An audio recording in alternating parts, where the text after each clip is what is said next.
আপনারা আপনাদের প্রিয় মানুষকে পেয়েছেন, তাকে বরণ করছেন আমাদের এই দিদি, আমাদের প্রার্থী যিনি আছেন গোবিন্দপুরের, তাকে আমাদের এখানে তাকে উপকারে জানানো হবে, তাকে সম্মানিত করা হবে।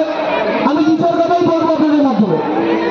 এই মঞ্চ থেকে যখন বলা হয়েছে যে আপনাদের এই ভোটের আহ্বান করতে, তাহলে এটা জানা উচিত যে আপনাদের করিমপুর বিধানসভায় যিনি বিধায়ক হতে চলেছেন, আপনার আমার প্রিয় মানুষ, বাংলা চলচ্চিত্রের অভিনেতা ছিলেন, অভিনেতা আছেন, থাকবেন, কিন্তু মানুষের পরিষেবা দেওয়ার জন্য যাকে মমতা বন্দ্যোপাধ্যায় বেছে নিয়ে করিমপুরকে সাজানোর জন্য চণ্ডীপুর সাজানোর পরে পাঠিয়েছেন, সে আর কেউ নয়, আপনার আমার প্রিয় মানুষ সোহম চক্রবর্তী মহাশয়। তাকে আপনারা ভোট দেবেন 29 তারিখে।